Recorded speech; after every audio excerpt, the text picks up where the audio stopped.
For the Young at Heart is sponsored by Duville Life and Wellness Community, a commitment to care, a legacy of compassion. This is Duville.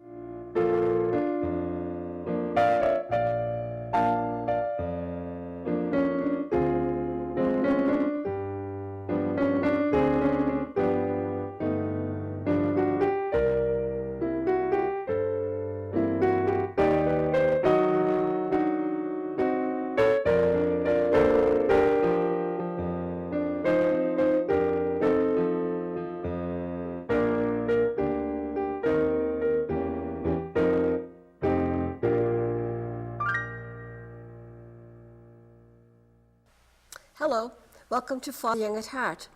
My name's Lucille Jerome. On today's program, we're going to be taking a look at senior citizens writing their memoirs or short stories, and yes, you can. My guest today is John Edmondson. He is originally from the greater Washington, D.C. area, and he's been in the greater Merrimack Valley area for about 30 years. He's a retired teacher, but he's also a facilitator at the RISE program, which is at Riviera University. So he's facilitating some writing programs at the present time. He's got two coming up in the spring semester, I believe, of 2017. Yes, that's correct. Thank you, John, for coming. Well, thanks so much for having me. Yeah. Well, you know, every time before I do a program, I kind of talk to the residents at the nursing home or at the rehab unit that I substitute at. And almost universally this time out was, I don't have anything to write. My life was just an ordinary life. Who would be interested anyway? So you're here to help. Okay. Actually, I taught mostly sixth graders for 26 years, and that's the same story that I got from sixth graders. Oh, my life is so boring, I don't know what to write about. But the fact is that everyone has a story to tell. If you are a living, breathing human being, you have lots of experiences to write about. And I think there's a misconception out there that writers write about big, grand topics, but that's not true at all. Often it's the smaller stories that are more meaningful to readers. And everyone, as I said, has a story to tell. Okay, everyone, no Everyone. matter how old we are. No matter how old you are, no matter your upbringing, your background, anything. It just doesn't matter. Okay. Where would someone even begin to start? Because literally, people don't know where to start. Okay. Or even who would be interested. But senior citizens, I'm one, by the way. After we go, if we're not telling our stories, they're not going to be out there for the next generations. And I can tell you right now, my grandkids don't believe there was a time when a lot of people didn't have telephones. Right. And if you did, it was a party line. Right. Okay? Before the cell phone? I mean, really. So how do we engage that? We engage people by, just making them realize that their lives have value, that they have had lots of interesting things happen to them. And I think we also have to take the fear out of writing. The fear of writing is right up there with the fear of public speaking and fear of snakes and spiders, etc. Okay. But given the opportunity, I think everybody can get more comfortable with writing their own stories. Okay. You mentioned fear. Where is that coming from? I think, unfortunately, fear of writing comes from school. I can only speak for myself, but I've also spoken with lots of other people. They did not have a great experience writing in school for a variety of reasons. One reason was because they were always told what to write about. I remember when I was in the third grade, I had a very young teacher, and I guess at the time, this was 1965, she was pretty liberal and open in her teaching style. And I remember she asked us to pretend that we were butterflies and we were going to fly into a cave. What did we see? And I looked around at my classmates, and a lot of them were writing like crazy, and I couldn't write anything. Finally, I got so frustrated that I just wrote, I don't like butterflies, and I'm scared of caves. And that's what I wrote. And the lesson there is that if a teacher makes a student write about a particular topic, that student may, A, know nothing about the topic, B, have no interest in the topic, have anxiety about the topic. So that's one thing I think is a Okay. turn-off from Okay. the very beginning. The other thing is, I think a lot of my teachers in school didn't let us write very much at all. It was all focused on grammar and Yes. punctuation and what I consider to be the really boring parts of language arts instruction. So it wasn't writing for writing's sake. No, it And wasn't. getting a story out. It was writing to teach you about grammar and punctuation. Because the teachers believed that you had to master the surface level aspects of writing before you could dig deep and explore yourself in writing. Okay. So then this, and I do remember some of that. You're bringing back some memories here. So that might be part of what happens with a lot of the seniors that I see. They go back in time and remember, oh my goodness. I can't write. I hated writing. Yes, exactly. Okay, okay. Exactly. So let's get them let's not think about the grammar right now. Okay. Let's think about a story. Sure. So they have some stories to write. How do they start? Where do they start? They start with thinking about their lives, thinking about things about their life that they find interesting. One way to think about it is they could think about times in their life where they learned something new and how exciting that was. Or maybe they could think about times in their life where they were bored out of their mind and they didn't understand why they were made to do something. They could think about situations where they were really scared, or think about situations where something made them the happiest they've ever been in their life. Just what a lot of us would consider to be mundane topics, they can come to life for the writer and then come to life for the reader. Right. So start with something they know. Start with something you They know. know, that they and feel, that they feel feel. deeply and care about. Okay. Because if the writer cares about the topic, there's a much better chance that they'll do a great job writing about it, and then the reader will enjoy it. Okay. So they've got this idea now. Oh, the happiest memory, or maybe the saddest memory, the scariest thing, the first vacation, Exactly. their first date, Embarrassing moments too. embarrassing also work. moments. That might be hard. Some people don't want to write about those kinds of things. Okay, that's But right. you know what? It doesn't really matter, because where's this going to go? This is going to be for them, for their edification. Correct. And for the family. Right. Maybe they'll write a novel some other time. Exactly. Well, that's an excellent point. No one who is thinking about writing for the first time should sit down and say, "I'm going to write a novel." That's too big. That's too burdensome.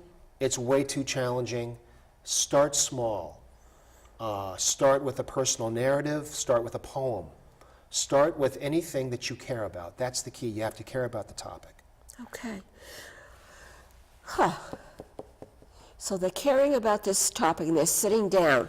Just put something on the paper. Correct. Just put something on the paper. Correct. Okay, you're making me think of another misconception, is that writers sit down and they write perfectly the first time. That's absolute nonsense. Any published writer that I know or I've read about, that is not the case. Writing is hard work. At least writing well is hard. Writing well is difficult because writing is thinking. It's impossible to write well without thinking well. Okay. And a big part of writing well is failing. Okay. Every writer revises. Good writing is rewriting. It's better to fail because you learn from your failures, and then you can go back and you can make it better. Okay. So don't get overwhelmed. Start slow and see where it takes you. Okay. So they're doing this, they've got something down on paper now, and maybe they're gonna ask a family member to help them out, or maybe a daughter or a son is saying, "Ma, do you remember telling me this story about that vacation. And maybe you could tell it to me again and I'll write it down for you, because sometimes seniors might have arthritis or something. Sure. So maybe the daughter or son wants to, maybe with luck a grandchild wants to do it. So they're getting together and maybe there's a conversation going back and forth. Absolutely. And then they can start writing something down and that'll jog a memory too? Absolutely, absolutely.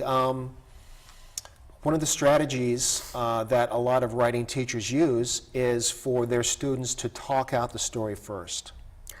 Okay. I know it works for kids, and I'm sure it must work for adults as well. Talk more about that. Talk about that a little bit more. For some people, it helps to verbalize what they're going to put on paper first. There's something about talking it out. It sets the mind in motion so that it's easier to write the words on paper or on the computer screen, what have you. Okay. Okay. It's at least a technique that's worth trying. How many different techniques are there? There must be several. There are as many techniques as there are writers. The key is to find something that works for you.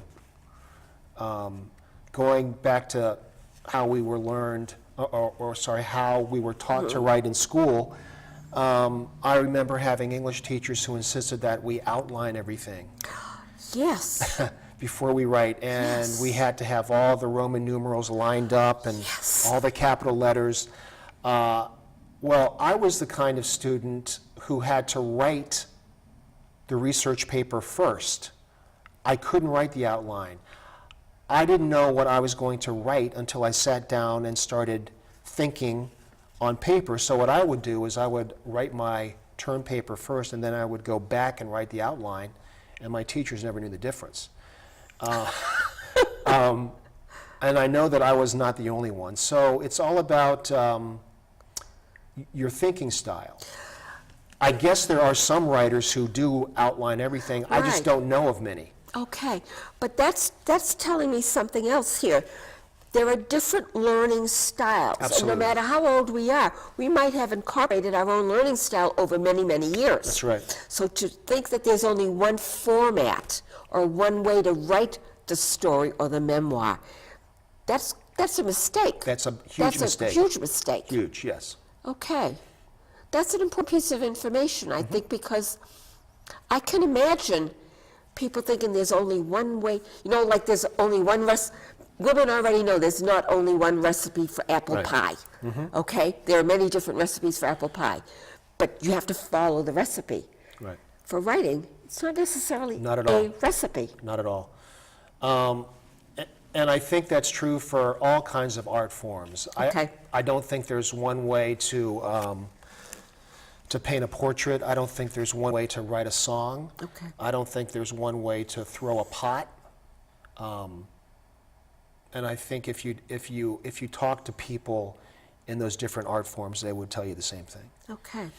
So here we are now, we're sitting down, we're a senior citizen, and they're thinking, okay, I'm going to start this. I'm going to try this out, okay? I'm just going to use my own juices to think Sure. about something. So they get a little confidence now. Okay. So they maybe get a sentence or two out on paper. Okay. They don't like it. Toss it away. Okay. Get discouraged. The key is not to get discouraged, because you already said something about that. Right. Do not get discouraged. Exactly. Keep plugging away. Keep plugging away. Good writing is rewriting. And I think there are some basic fundamentals of good writing, Okay. and there aren't that many of them. And the first kind of rule of thumb, I guess you could call it, is that a writing piece has to have a focus. Okay. For example, if you're going to write about a favorite vacation to the Grand Canyon, just off the top of my head, Sure. what you need to do is you need to find one focus of that trip. Was it the drive to the Grand Canyon with your 4 kids in the back seat fighting each other the whole way? Okay. Was it standing in line when you got to the Grand Canyon for 5 hours and it took all the joy out of going there in the first place? That could be a focus. Was it seeing your grandmother have a smile on her face for the first time in 20 years when she experienced that day? Whatever the case may be, you can't write about every single thing that happened on the trip or during the trip to the Grand Canyon. You've got to find a focus. What you thought was the most interesting thing about that trip, the funniest thing about that trip, whatever the case may be. It's got to have a focus. Okay. And the focus is, the focus would be one aspect of that day. One aspect of that Because people day. are going to want to write about the whole experience for the vacation, never mind Right. one day or one focus. Exactly. And the problem with trying to cram too much, information about a big trip is that you go off course, you lose focus, and no one wants to read that. Readers like to have like a map to guide them along. And the way the writer does that is to have a focus and lead the reader step by step along that journey, but don't go off on a wild goose chase here and there. You don't ever want to do that. Good writing is focus writing. Okay. So they've got this focus. We now have a focus of the story. It might be the smile or the ride there or waiting in line or finally seeing the massive Grand Canyon. And then they start focusing in on that. Now, for when anyone is starting out to write, do you recommend maybe a page or 2 pages, or do you have any idea that maybe you can get a story onto a small project so that they can see something completed? Does that help, or does that hinder them? Or should they just keep writing with that one focus? I think they should find the focus and they should go with it for a while, and if it feels good, keep going. Keep going. If usually what happens, you find a focus, and you can usually fairly quickly figure out if it's going anywhere, some place or not. If it's not going anywhere, there's always the trash can right there, and you can try something else. Okay. No one's going to see it but you. It doesn't matter. But I really believe that having a focus is a huge Okay. help Okay. for people who are just starting to write. Okay. Now, you've been writing articles regularly since what? Since 1999, I think I read? I've been a columnist for the Dairy News since 1999, right? Okay. So how frequently are you writing? For several years, I was writing a column once a week. Weekly. Weekly. At this point, I'm writing them twice a month. People ask me all the time, because I've written thousands of them by this point. People often ask me how I get my ideas, and I say, Right. it's called life. I write lots about my own life. I've written lots of columns about my life as a teacher. I've written columns about my own children. I've written columns about my stepchildren. I've written columns about places that I visited. I've written columns about my observations of the world, things I've learned along the way. I just keep my eyes and ears open, and really subjects find me. Okay. I don't find subjects. I don't Okay. go out in search of them. I just live my life and things occur to me. And the way I do it is, like I said, I keep my eyes and ears open. I do a lot of reading. Okay. So that's really what you're telling people to do, the Absolutely. seniors to do. Keep Absolutely. your eyes and ears open. Absolutely. Because you're living your life. There That's are right. things happening every day, Correct. and any one of those things could be written, right? Yes, Any exactly, one of those exactly things could be right. written, As long as it interests you, as long as it interests you. it will interest a reader. Okay, okay. Now, when I was doing some research for this program, I came across different kinds of things that I found interesting. Well, the whole thing is interesting, but there was like programs for people who might have a diagnosis of early dementia. And there's like a legacy project. So that is very structured, very, very structured. And it's quite long, so that might be a little difficult for families to do with someone who has early dementia. However, it doesn't have to be a one-time project. That can be done over time. Absolutely. Pick one of the items and you write about that. And then maybe weeks go by and then you pick another item. Correct. The same kind of thing can happen. So Absolutely. it doesn't really matter. Well, it does matter. But the point is that everybody still has a story, like you said earlier. Everyone. Everybody. Everyone has a story. Everyone. Okay.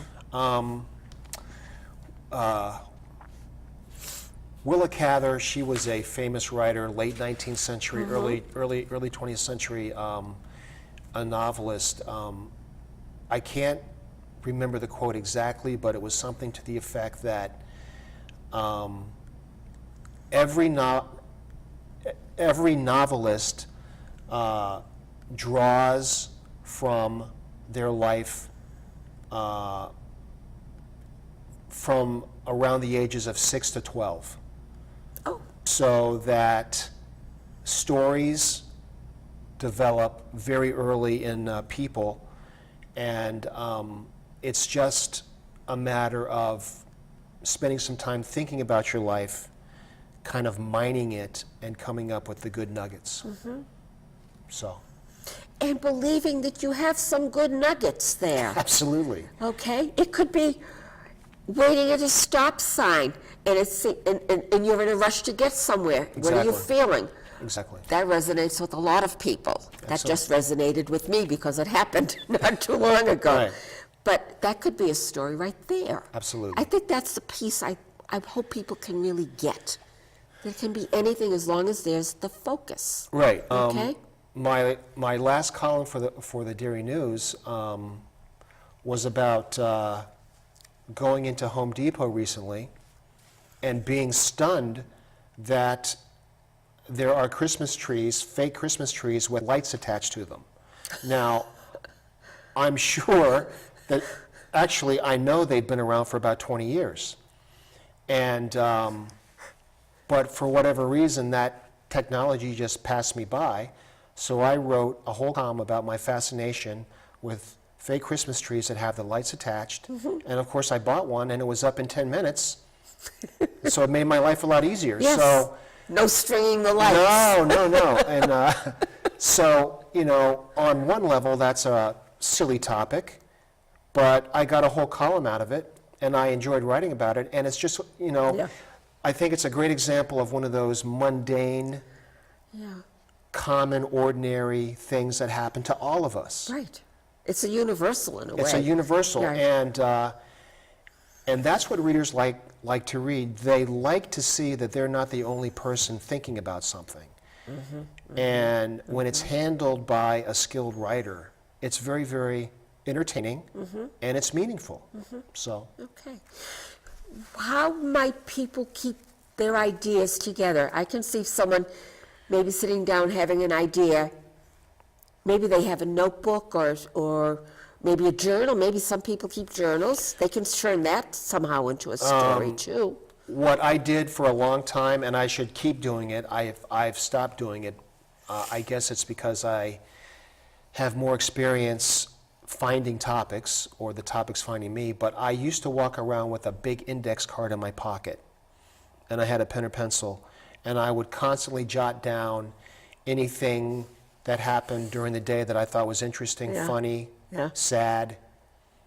And some of those ideas turned into columns, some of them didn't, Yeah. but at least I was ready Okay. to write something down Okay. if I thought it was interesting. Okay. And that's easy to do. That's easy to do.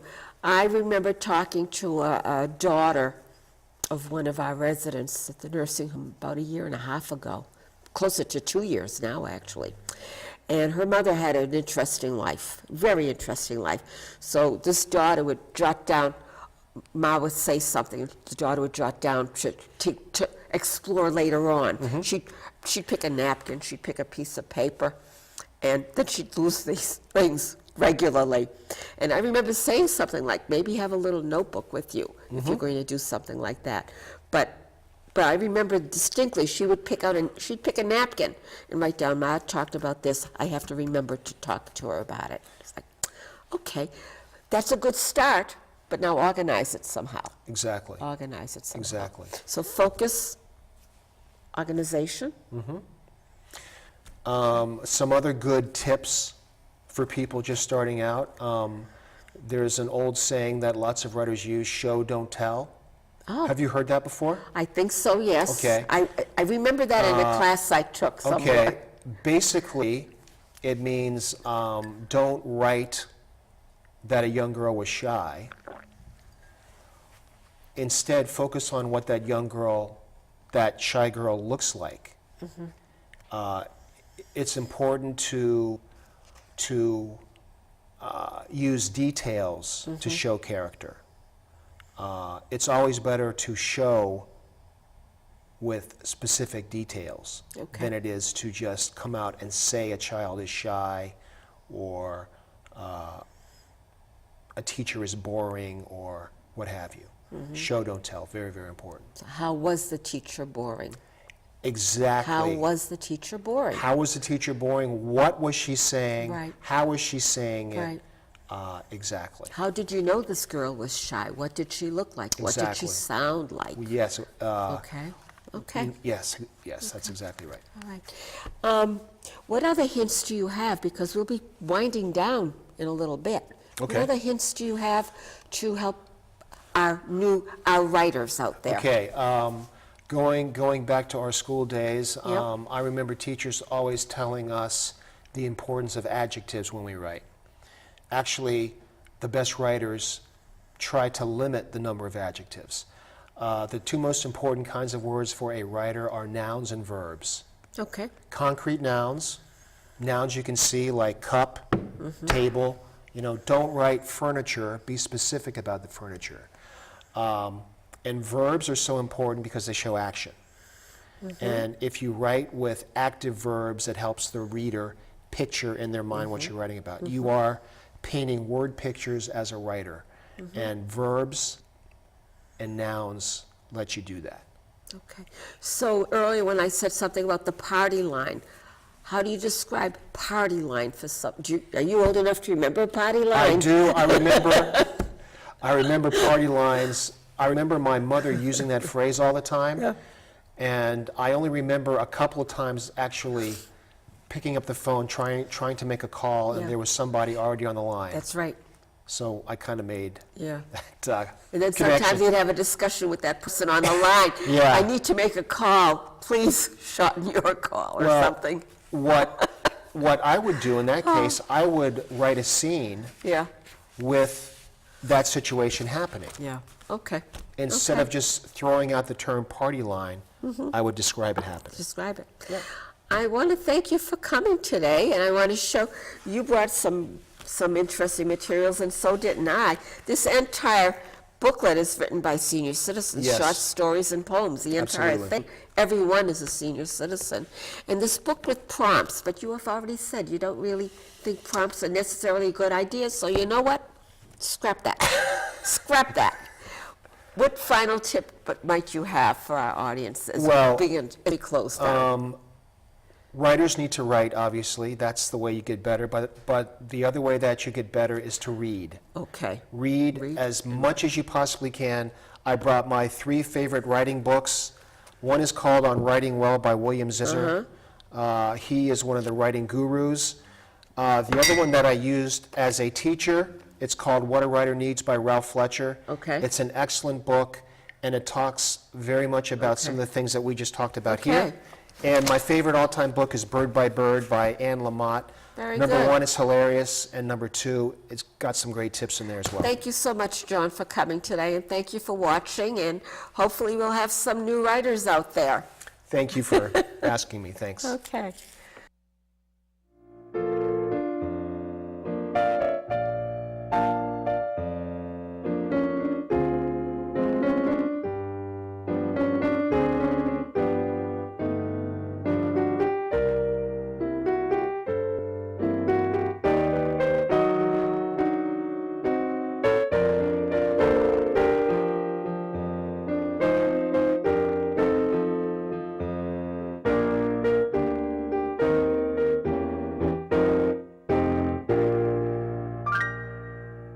For the Young at Heart is sponsored by Duville Life and Wellness Community, a commitment to care, a legacy of compassion. This is Duville.